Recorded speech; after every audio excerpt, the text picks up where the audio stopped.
And 3, 2, 1. Good evening, good afternoon, good morning, all in reverse, ladies and gentlemen. How the devil are we today? Welcome back to the Peter Walsh Show. The Love Doctor's here. That must be really creepy when I do that, is it? I bet it is. Can you imagine if there was actually somebody called a Love Doctor and they talked like that?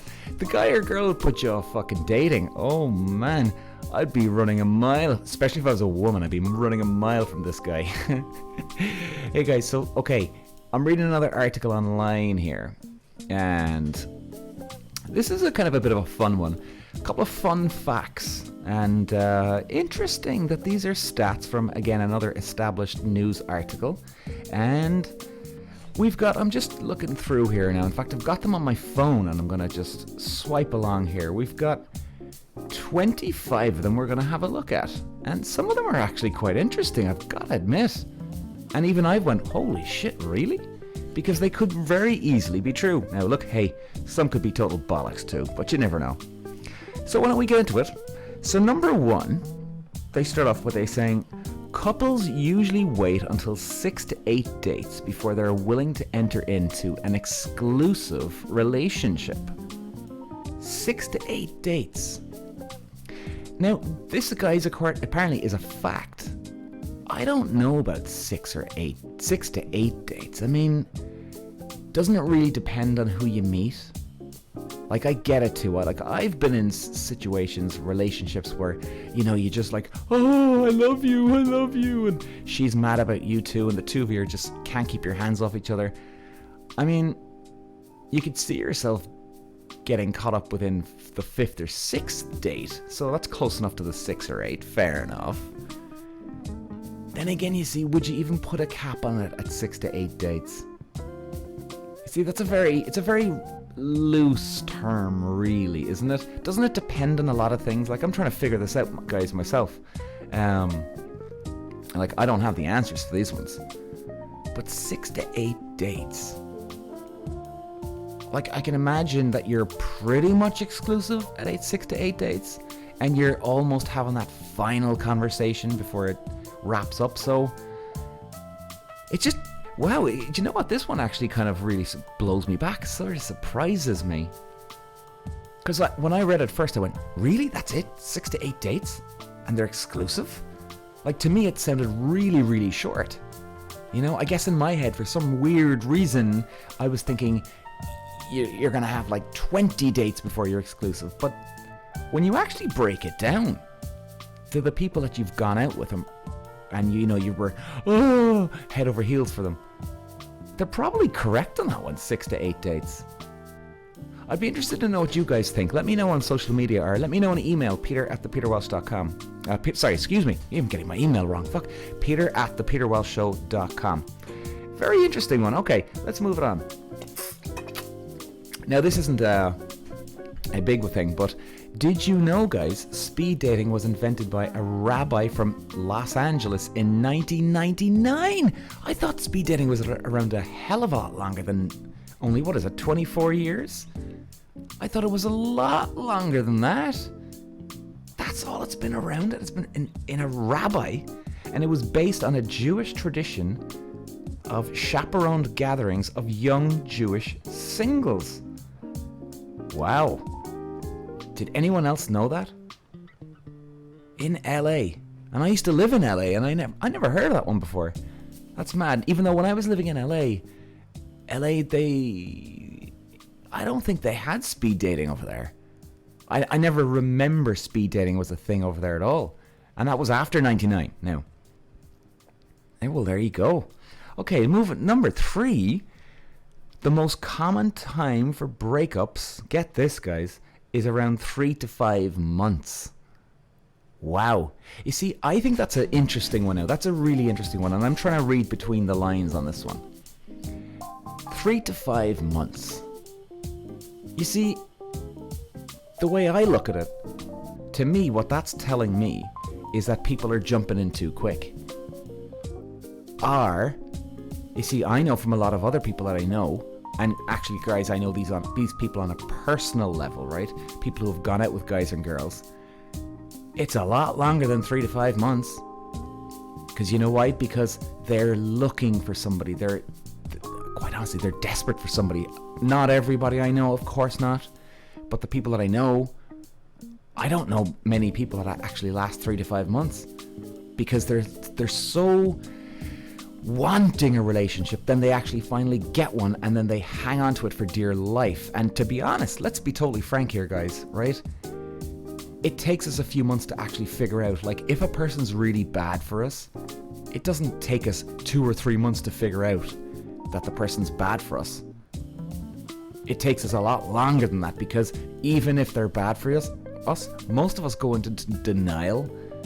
You know, at that stage, we don't want to believe it, and then when we do believe it, we don't want to believe it, and then we start looking for the good parts in them, because, God forbid, you don't want to be wrong about yourself. So really, that pushes out to another 3 or 4 months. So like you're looking at 9 or 10 months maybe. Like, I don't think I've ever actually broke up with somebody in 3 to 5 months. I don't think I have.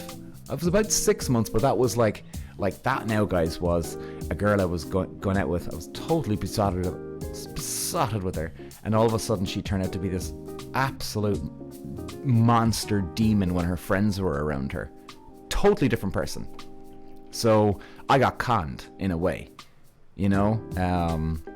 Whether she was trying to con me or not, that's a different story, but it felt like a con, you know. So like for me, that was an easier scenario, but you see, that was an extreme scenario. Not everybody would have that scenario. 3 to 5 months sounds very, very short to me. Man, gotta start thinking more about this one. And I was even looking at this last night, guys, taking the screenshot so I'd read it out on the phone to you guys here and put it on the podcast. And I was even thinking last night, I could not get my head around 3 to 5 months. Personally, I think that's very short. I don't think people go, right, that's it, mind made up, he's a psycho, she's a bitch, whatever the fuck, and they're gone out the door. That sounds very, very quick to me. Hey, is it true? Maybe. Now, number 4, this is do you know what, this is actually a bit disturbing, this one, I gotta say. Number 4, 1 in 3 teenagers have experienced violence in a dating relationship. Holy, 1 in 3 relationships. And that's teenagers. We're talking under 18. So there's there's 15, 16, 17-year-olds going around getting abused, and not even that, 1 in 3. So we're talking 33%. Now, I'm assuming, now again, I can't jump to conclusions here because, hey, firstly, I'm a guy here, and I'm going to, of course, to be fair to both genders here. But 1 in 3 teenagers, that's a huge number. And you know something? I don't think that number gets lower when you get older. I think it's actually the same. It's not like if you're abusing somebody mentally or physically abusing somebody when you're young. I don't think you grow out of that when you get older. You do, and you're fuck. Do you really? Because if you've got it in you, you've got it in you. I never verbally or physically abused any girl when I was a young guy. And you know what? And I still haven't. You have your rows, yes, of course. But that's not abuse. That's literally a fight with people. But 1 in 3, and oh my god. You see, I'm glad they didn't just put this on men, because look, let's be frank here. Most people are going to listen to this and go, oh, so they mean physical abuse. And hey, look, my mind jumped to that too. But we've got to be talking about mental abuse here too. There's plenty of girls out there that would mentally abuse a guy or spiritually just castrate him spiritually. But physical abuse, of course, you gotta count that in too. But 1 in 3, Jesus, and we're talking about an article, ladies and gentlemen, of this year, 2023. And where do they go to report this? Are they going to psychologists? Because you'd wonder, because psychologists can't obviously tell other people. I don't know, can psychologists maybe tell the percentages of kids, perhaps? That could be it. And hey, maybe this is coming from parents' mouths as well. Now, would teenagers tell their parents? I guess it depends on how bad the violence is.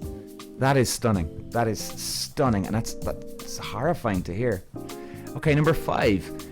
In a survey conducted by, I won't say the name, X.com and ABC Magazine, let's say, that's not the real name, more than 31% of men say they dumped an overweight partner compared to 12% of women. Now, ladies, if you're listening to this, I get it. Some of you may have been dumped, but I don't think it is. Like, if a guy okay, here's the difference, right? If a guy gets into a relationship with you, and let's say you are overweight, whether you're a man or a woman here, and you are overweight, let's say you get into a relationship with somebody new, and you put on even more weight. Now, most of the time, and ladies, I'm speaking from a guy's point of view here, most guys I know actually almost, not that they turn a blind eye, they're so into you, they don't give a damn. Yes, they might notice, right? You know, visually, of course, you know. But again, depending on how much weight you put on. I honestly don't think that's correct. I don't know any of the guys. Now, unless, ladies, there's guys that talk to other guys and the guys that break up with girls because they're too big and they're not admitting it, well, okay. Maybe I can understand that, of course. But I don't know, man. Maybe. Actually, do you know what? Maybe I think of it the more of it. I'm trying to imagine like somebody coming over to me, like a guy, and saying, "Hey, yeah, come here. You know, she was too fat, man." You'd be like, "What, man? Are you kidding me?" Yeah, she was too fat. I can't. Yeah, I can't see that happening. Now, I can see it happening if they're that shallow. Yes, and you know, girls, if a guy dumps you over you being putting on weight or too big or whatever, he wasn't really into you from the first day anyway. Believe me, I had an ex-girlfriend. She was a big girl and she put on a lot of weight at one stage. I didn't give a damn. I genuinely, hand to God, I didn't give a damn. In fact, I barely saw it on her. In fact, if anything, she was still beautiful because I was completely obsessed with her. Completely obsessed with her. So it didn't matter. So that's my point, guys. It's just a trigger to break up with somebody that you didn't really like in the first place anyway. You know, and I think, you know what? Guys and girls, you know, anybody that's been dumped overweight, guys or girls, if you do get dumped, like, how do they know this? You see, this is where I'm wondering. Like, okay, let's say it is a lady who gets dumped over their weight. Firstly, I can't imagine a guy admitting it to the girl, because if he admits it to the girl, he's got some serious balls on him, right? He's a prick. And if he's got no problem to admit it to the girl, well, I don't think he's going to have any problem admitting it to a guy either. Because the guy knows that the girl's going to go off and tell all her friends, right? And he's going to get a reputation for that. Think about this, okay? Right? He doesn't want people thinking he's a complete shallow prick, and he doesn't want his reputation tarnished, destroyed in public, because he knows that if you say that to a girl, he knows there's a real good chance she's going to go off and tell everybody out there. So his reputation's now at risk. So if anything, he'd use a different excuse. So, okay, maybe I'm wrong on that one, but I really don't think I am. So is this coming from ladies? Like, ladies, are you convinced that you got dumped because he told you, or you just think it? Like, where are people getting this information? Now, ladies, look, like I said, maybe I'm wrong on that one. Maybe you actually have gone out with a guy and he's such a prick, he's admitted it to you. I just can't see why a lot of guys would, because again, their reputation would be at risk and everybody finding out, and oh, hey, that Peter guy, he's a shallow prick, you know? Now, like I said, maybe I'm wrong on that one. I'm just very curious to know where that information's coming from. Yeah, it's that's a tough one to figure out. Right, number 6. Women who post a photo on internet dating sites receive twice as many email messages as women who don't. The same study found that men who reported incomes higher than 250,000 received 156% more emails than those with 50 grand.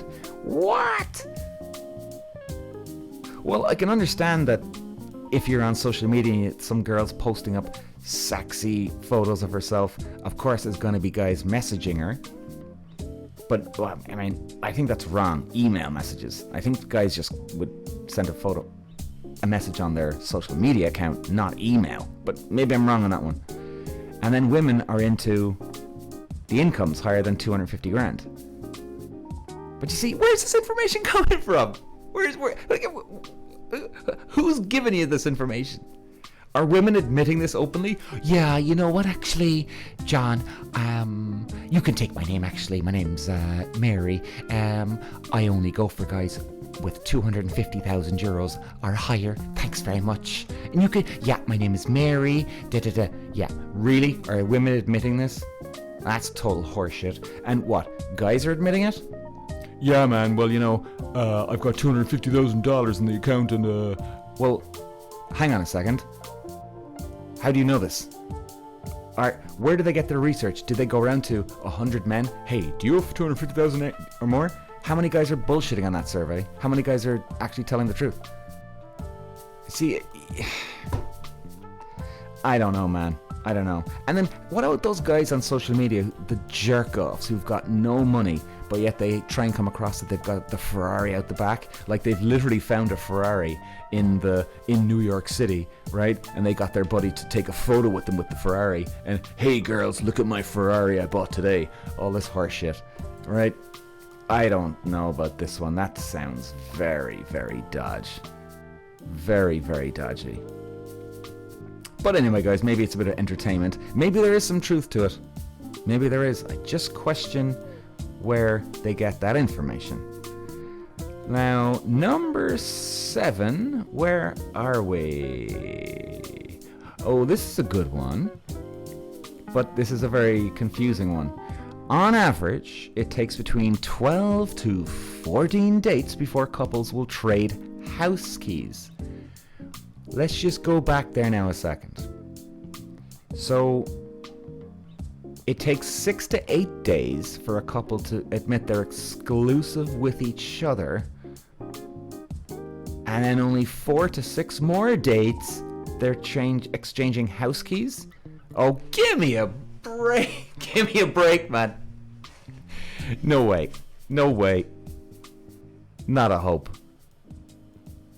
I mean, even if you met once a week, that's 3 months later, 1 date a week.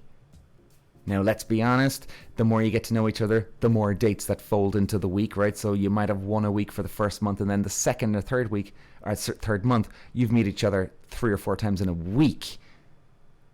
I don't believe that. I mean, what is an acceptable amount of time before you trade keys? Is it just a feeling that you get?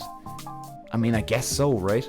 Now, hey, if somebody told me, hey Peter, you know what, I met the love of my life and I've went on 5-6 dates, and we traded house keys, yeah, that's cool. But you know what? Some people might say, oh no, that's too soon. Some people might go, no, that's acceptable. But you know what I'd say? I actually think it's the perfect time, and I'll tell you why, guys. Personally, I think now, again, we're not about moving in with each other, we're about house keys. So maybe it is true, 12 to 14 weeks, maybe it is, right? But personally, I think that's a bit too soon. Definitely. Again, depending on the person. But, you know what?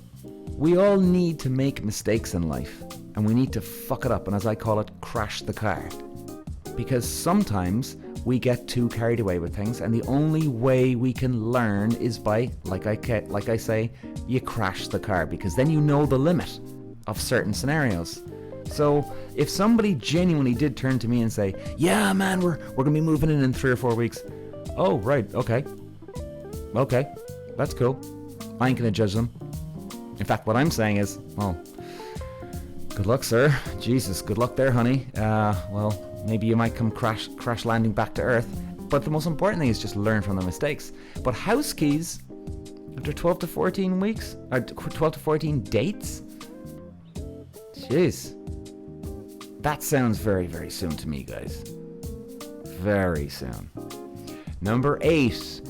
Match.com reports that 44% of its members... Sorry, I'll say that again. 44% of its members in the US have children. Okay. Now, they're not giving us stats for Europe here. Now, this isn't an American website, guys. But they're only giving it for the US. I don't understand why. 44%, but you know what? I think that will be spread across the world anyway. So 44% of their members in the US have children. Wow. I'd like to know actually what their average age group is. Wouldn't you? Like, if they got children, like how young are we talking? And if you say children, presume that means plural, right? Match.com. Yeah, I think Match.com is kind of for 30s up. I think, as far as I remember. I haven't heard about Match.com off any of my followers on social media for quite a while, actually. We've been talking about Tinder, Bumble, Hinge, Plenty of Fish. Match.com. Haven't done much on that one, I have to say. Haven't done much. But wow, 44%. So it's obviously, guys, yeah, it must be a 30 plus, I really would state. And hey, fair enough. Do you know what I like about that one, actually? If this is true, the stat, what I like about it is there's almost half of their members are getting up off their ass and they're going out to try and meet somebody. That's great. You know, I always do encourage people to stay on those apps. You know, I even did a podcast only yesterday, right, which really pissed me off. And there was a journalist saying, oh, well, these dating apps are giving us all anxiety. And I was like, oh, what was it? Anxiety, depression, and killing progress and productiveness. I actually really got angry with that one, I gotta say, because these dating apps do not give us anxiety. They do not give us depression. They do not give us unproductiveness at work or anywhere, or distractions, because we have anxiety, depression, or unproductiveness in us already. We don't need dating apps. Like, the point is, if mobile phones never existed, we wouldn't have Tinders or the dating apps, right? Imagine a world where there's no mobile phone. If you're an anxious person, believe me, guys, you'll find something to be anxious about, because it's in your nature, or you've learned to be anxious. Or if you're depressive, you'll find something else to be depressed about except for a mobile phone. These are just triggers that trigger off our anxiety, trigger off our depression, trigger off our laziness, unproductiveness, whatever you want to call it. You know? Yeah. Anyway, I'm getting a bit sidetracked. Let's go back to this. Number 9. On free dating sites, at least 10% of new accounts are from scammers. Okay, well, that's nice to know, actually, that somebody else is actually... And I got... You know what? I'll give them a round of applause for that one. I like that, the fact that they're keeping account of scammers on dating apps. Now, as some of you guys know, I've done about 15, 16 videos on how to spot scammers on dating apps. I've even done a podcast episode on that as well. So you do a search, spot scammers on dating apps, you'll find the episode. I think it's like it's in the 80s, I think. But anyway, I can't remember. But there's a lot of scammers out there. In fact, since coronavirus, I would even say it's a little bit more than that. But guys, it's a good thing to know, right? Please don't get, oh, Jesus, there's scammers now. There's not that many scammers, guys. But you know what? It's good to be aware that they're out there. It's really good. Because what you should do before you go on a date these days is have a chat on voice call. That to me is a very, very big one for me, right? If you're not sure, if somebody's giving you a red flag and you're not sure if this person is actually real, fucking fake, a fucking scammer, a fucking God knows what, robber, God knows what, get them on a video call before you go on a first date. That's what I would do. Now, I know it could be a bit of an awkward situation to bring up, but maybe just ask them, hey, let's have a chat on video app. And why not? Why wouldn't you? Makes things a little bit easier, right? It breaks the ice before you meet them. I think it's a really, really good idea. So that's what I would say anyway, guys. If you're a bit untrustworthy about these scammers on the apps. Number 10. If a man can't decide what to wear on a date, he might want to wear blue. Studies show that women are attracted to men in blue. Well, I don't have much to say on this one. Ladies, you'd have to tell me and us guys on that one, but good note. Maybe I'll start stocking up on my blue. I get some blue t-shirts, blue suits, blue tie, blue shoes. My blue steel from Zoolander, baby. So that's interesting. Blue. I do know that those colors, like blue now, like a lot of colors have different emotions attached to them. I know green gives a sense of trust. Yellow is like a discount sale. Light blue is a kind of a discount sale as well. I think I could be wrong about that light blue now. But you see, what kind of blue are we talking about? I presume just like normal blue, like royal blue or something, or just normal blue. But anyway, guys, I hope that helps. If you're listening to that, and if you're going out on a date and you got nothing else to wear, put on blue, baby. Number 11. 92% of single parents would rather date on other single parents. Well, I guess that's understandable, right? You both in the same position. You understand each other. Maybe you can go on some coffee dates and all that. Yeah, fair enough. Number 12. 33% of online daters form a relationship. 33% do not, and 33% give up. So it's split all the way down the middle, three different ways on that one, huh? I would say since coronavirus, it ain't 33%, I'm sorry to say, guys. It would be... God, could be 20%. That form a relationship. And I would... So then, yeah, I think 33% who don't, that figure probably maybe stays the same. The 33% give up, that's gone up because the other one's gone down. So, right, number 13. Excuse me. 13. The online dating industry generates 1.8 billion per year, and the matchmaker dating coaching business generates 260 million.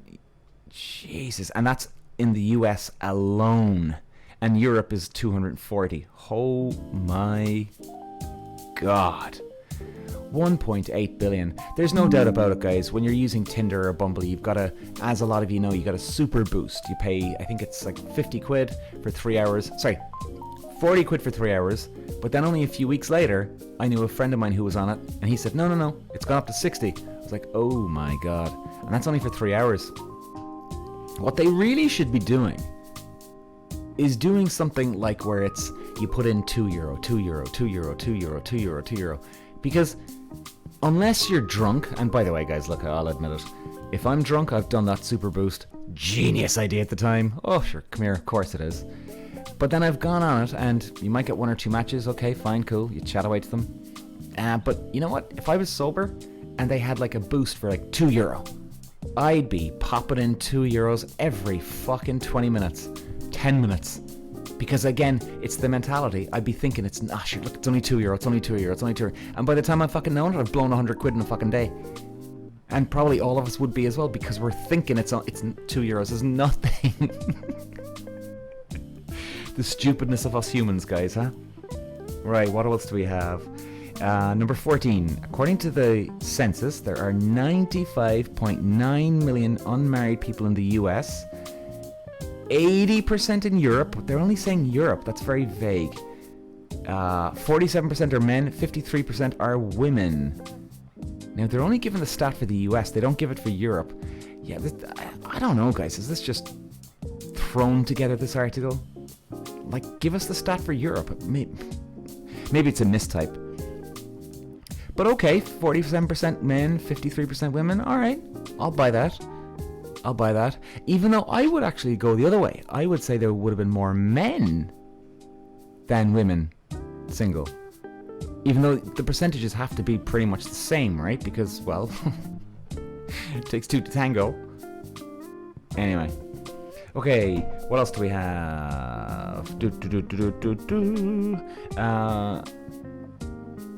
Yeah, okay, these ones are a couple of weird ones. Let me see. Alright, we're going to skip one or two of these. They're boring. Very boring. Number 18. 4 out of 10 workplace dating relationships result in marriage.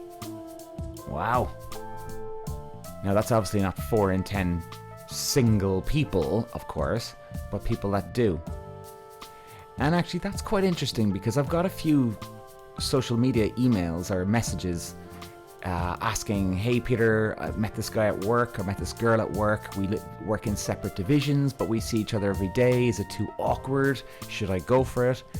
I mean, I would say you definitely go for it, as long as you can get away from the person, guys. Do you know what I mean? Like, unless you're sitting next to them every fucking day of the week, and if you go for it and you're not sure, like if you're 50-50 about the person, and like if they end up rejecting you, like you're in for one hell of an ugly scenario going forward. Now, most of you would know me, and you might be shouting, going, hang on a second, Peter, you always say go for it, right? Yes, I do.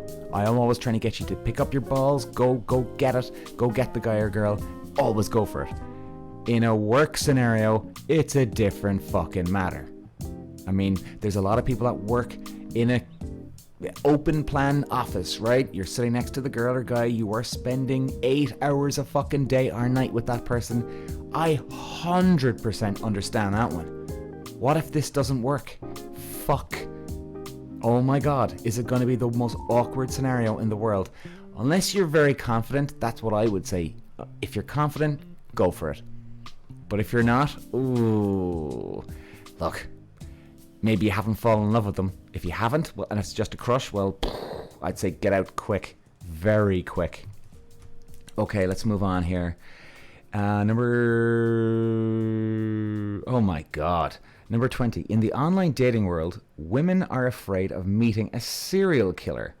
Men are afraid of meeting somebody fat. What? About 3% of men are psychopaths, of which only a tiny percent are serial killers. What? Where are we getting this shit? Okay, hang on a second. Women are afraid of meeting a serial killer? Alright, well look, I'm on the dating apps and I've never got a vibe of, ooh, he's a creep. Or no girls ever asked me. Or I've never heard any other guy ever say that too. Really, are women admitting this to this magazine? Or this article? Are they really admitting this shit? I've never heard this before. And, guys, I'm doing this dating thing. I've never heard one woman report this into me. I kid you not. Hand to God. I've never heard a woman report this into me. And men are afraid of meeting somebody fat. I don't believe that. Nope. Here's one thing I will tell you, ladies. Actually, no, I'm going to tell you two things, and these are facts. One, there is a lot of men that love a bigger girl than normal. Now, when I say bigger, extra couple of pounds, a bit of meat on her, as we call it, right? Don't quote me, ladies, please. This is man talk. And some guys even like a fat girl, let's call it, right? From the article. A big girl. Believe you me. What pisses us men off is this. We could love a big woman. However, if you're on a dating profile and you're covering your body, right? So, hang on. Let's roll back a little bit here now. Now, stay with me, ladies, on this one. Let's say, we're going to put me as the example. Peter loves big girls, right? Now, I go on a dating app today. I match with this girl. We'll call her Mary. We always go with the Mary, right? Mary's a great girl. So Mary matches with me. I start talking to her. Now, on Mary's photos, she's got a gorgeous face. She looks a good dresser, but she's hiding her body. Now, I understand that women can be very, very conscious of it, right? But here's where this can happen. This is a very good note for you, ladies. Even though Peter loves big girls, it's the fact that if you try to bluff us and try to come across as someone different or like a skinny supermodel, and all of a sudden you arrive in the door and we don't... Oh, Jesus. What the fuck? Okay? Now, some guys will be okay with it. Some guys will be really pissed off with it because it's the fact that you tried to bluff us. Now, I'm sure you can understand that. Now, we can understand that you're conscious of your body too. But ladies, this comes with a warning for a lot of dates on a guy. The guy might not like it, and he might be just actually peeved off that you didn't come up clean front from day one, even though he could like big women. Now then, there's obviously some guys who just don't like big women at all. But to be afraid, I would not put a label on that as afraid. No way. No way. Sorry, ladies. No. Jesus. And serial killers? You know, I understand that, yeah, but 3% of men are psychopaths. Yeah, I've heard that one before. Can't remember where I heard that. It was some psychology website. Maybe even Jordan Peterson, actually. I love that guy. You should check him out, by the way, if you haven't seen him before. Yeah. But that's interesting now. Very interesting. Okay, so just rolling on down here. This is a good one. Number 21. In a survey of 5,000 singles conducted by Match.com, 43% said fresh breath mattered the most before a date. 17% said stylish clothes. 15% for sexy fragrance. And 14% good skin. And 10% said great hair. Interesting. You know, the next time I go on a date, I must ask the girl that. I don't know that one myself now. Fresh breath matters that much to a woman or a man? Now, I'm presuming that's for both genders. Huh. Let's move on. Right, okay. I think we're nearly here now, guys, actually, because some of them are a bit boring. Number 24, typically dating specialists suggest waiting until the third date to cook someone dinner at home. Dating specialists, well, guys, come here. As you guys know, right, I'm doing this dating thing online, and I can tell you this, I certainly do not consider myself some fucking expert in this field. I do not consider myself a psychology in this field. I'm just a guy who shoots from the hip, tells you exactly what the story is. I do like my psychology. I'm fascinated by it. I've studied it for years, but I ain't some fucking expert. And believe me, I don't consider myself a dating specialist. And these people that read this or write this shit most of the time are certainly not dating specialists. So if they said suggest waiting until the third date, guys, do it whenever you want. You know? Now, fair enough. First date, I wouldn't. Meet somewhere locally, of course. Now, second, third, fourth, fifth, hey, depends on how you get on. You know? Depends on how you get on. Just shoot, see what happens. Yeah. I tell you guys, yeah, we're going to close it off here now, but some interesting points there. The one that actually really got my attention was the fresh breath. And note taken, actually. I'm going to use that for myself. Because, you know, hey, you always learn something new every day. And you know what? I'll be bringing the chewing gum next time anyway. I think I always do, don't I? Actually, I'll be very conscious of that the next time. Yeah. Understandable, the fresh breath one.